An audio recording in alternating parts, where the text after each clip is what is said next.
Boa tarde, pessoal. Tudo bem? Prazer estar aqui com vocês. Agradecer a presença, agradecer esse tempo de vocês aqui com a gente, tá? E eu queria primeiro parabenizar vocês, eu acho que é importante.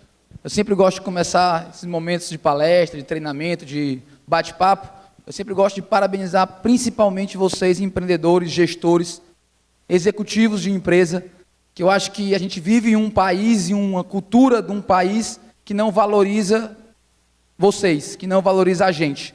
Vocês são o motor desse país, vocês são o motor da sociedade que prospera, vocês são a razão de o país crescer ou não crescer, e eu acho que isso se perde um pouco no dia a dia do nosso país, no dia a dia da nossa cultura, onde o empresário é visto às vezes como um explorador, o empresário é visto às vezes como o cara que explora a mão de obra, como o cara que lucra, e o lucro tem um teor todo pejorativo no Brasil, que eu acho que não deveria ter, que eu acho que não é para ter. O lucro nada mais é do que o prêmio para quem foi competente, como o Marcelo falou, para quem desenvolveu bons negócios. É o lucro que possibilita o negócio crescer, é o lucro que possibilita o negócio empregar mais, é o lucro que possibilita a economia como um todo crescer.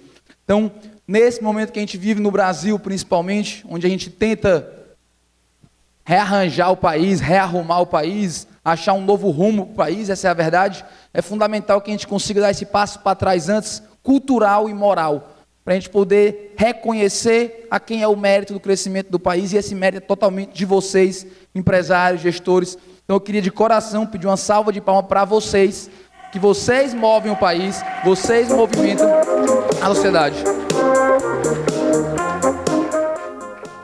Ok. Vamos agora ao que interessa aqui. É muito bonito, o Marcelo é mais do que um parceiro meu, o Marcelo é um cliente meu, o Marcelo é o padrinho do meu casamento, sou padrinho das filhas do Marcelo, e a gente se conheceu nesse âmbito do Barney's Burger. Ele foi, antes de tudo, o primeiro contato que a gente teve foi um contato empresarial. O Marcelo foi ser meu cliente na PWR. E eu vi essa palestra que vocês viram, fiquei encantado com tudo, a gente conversou, batemos um papo, e a gente chegou num quê de completude, de complementação muito bacana. E vocês viram o perfil que o Marcelo tem de empreendedor nato. O empreendedor, sim, no maior alto grau que pode ter um empreendedor. Um empreendedor que arrisca, que não tem vergonha, que brinca, que é extrovertido.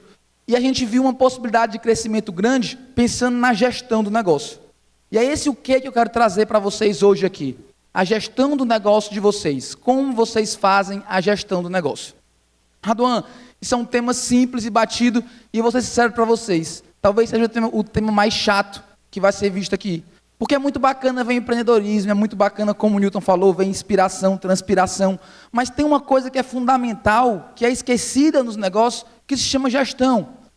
Eu gosto de dizer que a crise hoje no país é muito séria. Não adianta a gente querer maquiar. A gente vive uma crise muito séria, uma crise fiscal, uma crise política, uma crise econômica, sem dúvida uma crise muito séria, talvez a maior da história do país.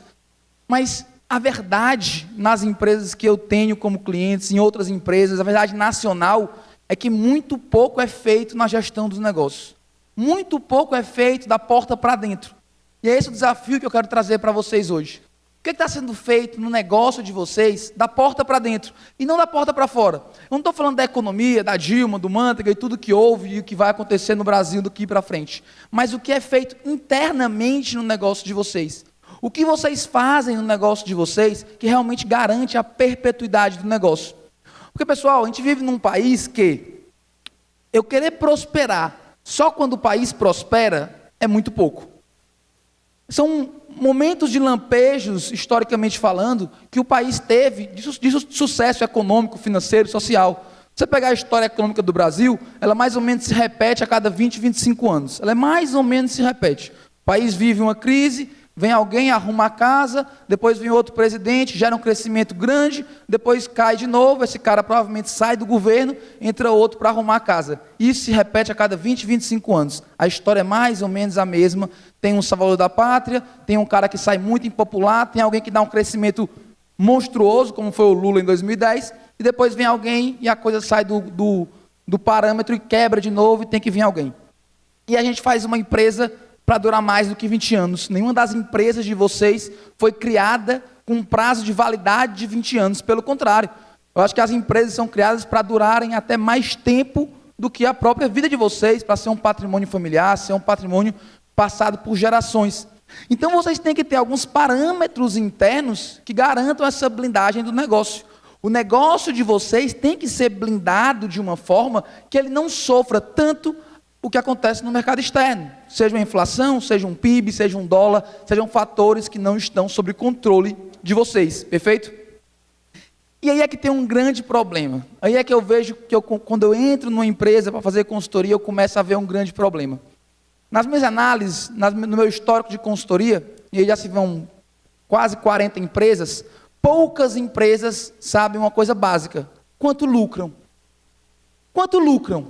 Isso é um resultado tão simples, é um parâmetro tão basal e tão difícil de ser apurado. Quanto uma empresa está lucrando?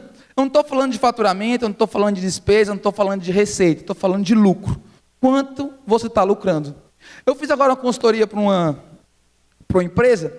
A gente estava apurando isso e o dono achando que estava ganhando muito dinheiro. Não, estou bem, estou ganhando dinheiro, o saldo bancário está sobrando, a empresa está bem. Quando você vai ver um cálculo simples de depreciação, que é um cálculo simples, pessoal, não estou falando nada fora do comum, isso já corroía 30, 40 mil do negócio dele mês. Então 30, 40 mil do negócio dele por mês, que ele achava que era resultado, no fundo, era depreciação. Era nada mais, nada menos do que o ativo físico dele se depreciando. Isso é muito comum em várias empresas. Quem tem muito caminhão, quem tem uma estrutura física muito grande, hotéis, algo do tipo, é normal ter uma depreciação desse tipo. E isso é uma conta que poucos empresários pensam, poucos empresários veem. Quem nunca ouviu aqui de um empresário a seguinte frase: não, eu lucro todos os meses, mas chega em dezembro, meu lucro vai todo para o 13º. Quem nunca ouviu isso? Isso não existe, pessoal. 13º é uma conta que você já está garantindo esse pagamento a cada mês que passa. Eu estou falando aqui coisas simples, coisas basais, mas coisas que garanto para vocês, 90% dos empresários não fazem, não pensam, não calculam isso, e a coisa vai levando. E eu gosto muito de uma frase, que é uma frase que a gente leva na consultoria, que ela diz mais ou menos assim: na reta, quando um país está bem, numa reta, todo mundo faz a mesma coisa. Se você der um carro para mim e para o Schumacher está meio mal, mas para o Alonso, nós vamos fazer a mesma coisa na reta. Eu e o Alonso, numa reta, vamos ser praticamente igual. Por quê? Porque os dois vão acelerar. Nós vamos ser praticamente igual. Quem acelerar primeiro vai ganhar se o carro for igual. Na curva é que nós vamos ver quem é o grande piloto. É na curva que nós vamos ver quem é o grande gestor. É na curva que nós vamos ver quem são os grandes empresários. Hoje, a gente vive uma curva. E, infelizmente, tem muita gente sobrando na curva, tem muita gente derrapando na curva, porque não foi feita a tarefa de casa quando tudo dava para ser feito. Tem uma metáfora pejorativa, mas infelizmente correta, sobre o brasileiro como um todo, que é, quando quebra uma telha na casa e está fazendo sol, ninguém quer trocar a telha. Porque está fazendo sol, deixa a telha quebrada, bom que ilumina a casa. Depois está chovendo. E eu vou ter que subir no telhado com a chuva. Eu vou ter que trocar a telha no meio da chuva. O que muitos empresários hoje estão tendo que fazer é trocar a telha enquanto está chovendo. Infelizmente a chuva começou e infelizmente nós vamos ter que trocar a telha hoje. Pensando nisso, a gente tem uma metodologia criada por nós da PWR, com algumas pesquisas, inclusive o que o Newton falou de Jim Collins, que é situacionar a gestão de uma empresa. Eu colocar essa gestão dentro de um parâmetro. Eu pensar em que posição a sua empresa está, perfeito? A gente tem um diagnóstico bem grande sobre isso, com várias perguntas que a gente acredita que a empresa ela não é, e quase nunca é, homogênea na gestão.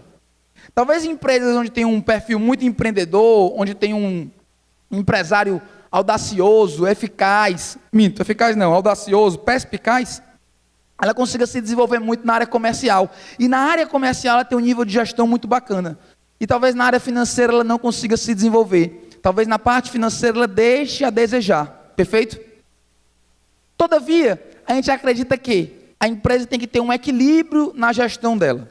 Eu tenho que equilibrar a gestão da minha empresa. Eu tenho que deixar a minha empresa equilibrada. Não adianta eu ter um comercial muito desenvolvido e ter pouco desenvolvido meu financeiro, a minha gestão de pessoas, por exemplo. Isso não vai funcionar. A gente chama isso de anomalia. Eu tenho uma anomalia de gestão. Eu tenho uma gestão que pende muito para um lado e pende muito pouco para o outro.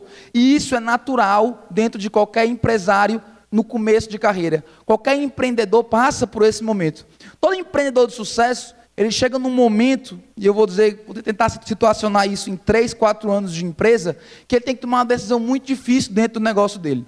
Se é que ele quer ter um negócio grande ou um negócio dele. E isso não é uma decisão fácil. O Marcelo, que é o caso que a gente falou agora há pouco, teve que decidir se ele quer o negócio do tamanho dele ou se ele quer o negócio do tamanho que o negócio pode ter. Pode parecer simples, mas isso é tão difícil para o empreendedor, isso é tão complexo para o empreendedor decidir, porque ele tem que aceitar, a partir desse momento, as limitações que ele possui. Qual a limitação que ele tem para o negócio? Ou não. Ou ele pode realmente escolher e decidir que a empresa seja do tamanho dele. E não tem problema nenhum nisso. Ninguém tem uma lei ou uma regra que define e que obriga você a crescer. O que você não pode é querer crescer e deixar a empresa do seu tamanho. E achar que a sua competência basta para aquele negócio. Então, nesse diagnóstico que a gente faz, a gente classifica as empresas em 6 locais. A gente chama de G5. São 6 porque ele parte desde o G0 até chegar em G5. Na apóstila de vocês, na última página, tem um resumo bem resumido de 12 perguntas que a gente faz nesse diagnóstico nosso, tá certo? São 12 perguntas que eu tirei do diagnóstico e elas estão aí. Esse diagnóstico, como eu disse, ele tem cerca de 60 a 70 perguntas, dependendo do ramo do negócio. Se é serviço, se é fábrica, varia entre 60 e 70. Eu tirei 12 que se enquadram em qualquer tipo de negócio, tá claro? E vocês vão responder essas 12 perguntas, dizendo se fazem isso, se nunca fizeram, se fazem às vezes, ou se poucas vezes fizeram isso, certo? E vocês vão ver que o resultado de vocês está muito mais ligado com o que vocês fazem na empresa do que em como o mercado está colocado. O resultado de vocês depende muito mais do que vocês fazem no negócio de vocês do que o mercado coloca para vocês. Quer um exemplo disso? Vou dar um exemplo. Eu faço consultoria hoje fiz para 3 imobiliárias. Há um ano atrás estava fazendo para 3 imobiliárias mais ou menos no mesmo período. Uma com muita dificuldade, a outra razoavelmente bem, e outra que não reconhecia a crise, resultados crescentes. O melhor ano foi ano passado, e esse ano, se Deus quiser, vai ser o melhor ano de novo dessa imobiliária. Estou falando de uma imobiliária, pessoal. O setor que, sem dúvida, mais foi penalizado na crise econômica atual. E a imobiliária consegue ter novos resultados melhores do que resultados passados. A imobiliária consegue crescer. Estou falando do mesmo mercado. Estou falando de gestores com um grau de competência parecidos. Estou falando com empresas com mais ou menos a mesma idade, com mais ou menos a mesma disponibilidade financeira. A diferença é apenas uma que faz toda a diferença. Uma leva a sério gestão, uma tem gestão, uma gasta energia com gestão, a outra não. A outra achava, antes da crise, que o jogo estava ganho, que ela não precisava mais renovar aquele jogo. Quantas empresas não fizeram isso? Quantas empresas não fizeram esse mesmo erro, não cometeram esse mesmo erro, porque estavam dentro desse parâmetro de gestão, em níveis muito baixos de gestão, em níveis onde às vezes você não tem nem dados para fazer gestão, que é o que a gente considera o nosso G0, eu não possuir nem dados, eu chegar numa empresa e querer dados, me traz aí a tabela dos corretores que venderam nos últimos 5 anos, e a empresa não tem esse dado, dados, depois a gente considera a empresa ter dados, ela começar a ter esse número. Depois a gente considera a empresa ter informação. Ela tem informação. Ela transformar dados em informação. Eu sei quem foram os corretores que mais venderam, eu sei o que eles venderam, por que eles venderam, isso é informação. Depois da informação eu tenho que fazer análise da informação. Eu tenho que analisar o porquê isso aconteceu. E informação sem análise não é absolutamente nada, pessoal. Quer ver um segmento onde acontece muita informação sem análise? Muita. É concessionária de carro. Concessionária de carro é campeão em ter informação e não ter análise. Como a montadora obriga você a ter sistemas de gestão qualificados, sistemas de gestão preciso, você tem informação dentro do negócio, mas você nem sempre tem análise, porque a análise depende do gerente, depende da diretoria, depende de quem está dentro do negócio querer fazer. Então, ter informação e não ter análise é praticamente nada, é muito pouco para o que o mercado precisa. Depois de análise, eu tenho que ter um plano. Eu tenho que ter um plano de melhorias em cima disso, para eu chegar no último parâmetro de gestão, que é a execução. Raduan, não pode ser o contrário, não posso começar executando? Claro que não pode. É impossível eu ter uma gestão madura se eu executo aquilo que eu não tenho informação, se eu executo aquilo que eu não tenho dados, se eu executo aquilo que eu não tenho parâmetro para executar. Eu não vou conseguir ter um bom resultado de gestão. Aí eu faço a pergunta para vocês, não precisa ninguém levantar o braço. Quem aqui tem a empresa na mão? Quem aqui realmente acha que tem a gestão do seu negócio na sua mão? Tem números, tem análise e tem execução disso. Tenho certeza, pessoal, que isso vai lhe colocar em um diferencial perante os concorrentes monstruoso, porque a grande parte não tem. Raduan, gestão faz milagre? Toda vida quando eu acabo essa palestra, algumas pessoas me perguntam isso. Óbvio que não faz. Não existe gestão boa para negócio ruim. Não existe. A melhor gestão do mundo não teria salvo as empresas de vinil, de disco de vinil. É claro que não teriam salvo. Mas também o contrário. Não existe empresa boa para gestão ruim. E a gente tem o nosso caso aí da Petrobras. Não tem uma coisa sem a outra. É óbvio que a gestão não vai fazer o negócio sozinho prosperar. Não vamos nos iludir. Mas também não se iludam do contrário. Um negócio maravilhoso com a má gestão vai trazer resultados ruins. Não tenho dúvida disso. Quer ver outra coisa que a gente encontra muito hoje em dia, pessoal? Em empresa, é a gente pegar a empresa hoje com dificuldade financeira e quando a gente vai ver o histórico financeiro dela, o empresário transformou o caixa da empresa em investimento pessoal. Raduan, isso é simples, isso é comum, isso é bobo e é um dos erros mais cometidos pelo empresariado médio brasileiro. Tinha muito caixa, a empresa há 3, 4 anos, o empresário comprou um prédio para ele, um apartamento para ele como investimento, comprou um terreno, comprou algo. E a empresa agora está sem caixa. Isso é a coisa mais comum que existe. Então assim, o básico não é feito.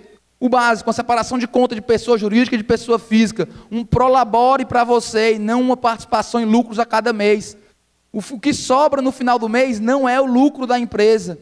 Então assim, eu trago vocês, e eu comecei a palestra aqui, comecei nosso momento parabenizando vocês pelo que vocês são, que é importante, mas eu trago vocês também para a responsabilidade que vocês têm como empresários, como líderes, como gestores.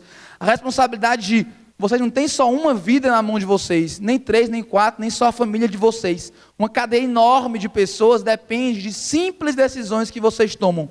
Pequenas decisões que vocês tomam impactam centenas, se não milhares de vidas. Então, às vezes, uma decisão errada, pessoal, coloca um bom negócio a perder, coloca um bom negócio a se acabar. E tudo que eu estou falando se resume simplesmente à gestão.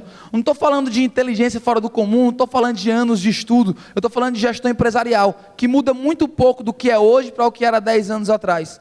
Mas a disciplina e a constância da gestão. Eu estava falando com o Edson aqui na frente, que é um cara sensacional, que vai falar com vocês, amanhã, né, Edson? Amanhã? Sobre a importância da constância. O quão pouco nós somos constantes. O quão pouco, que o Marcelo falou também para vocês, o quão pouco nós vivemos de momentos de excelência, vivemos de campanha.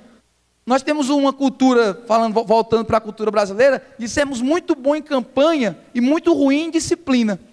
Em um final de semana a gente vacina todas as crianças de poliomielite. 30 milhões de vacinas são espalhadas pelo Brasil e todo mundo é vacinado. E a gente não consegue trazer luva e gases para um posto de saúde.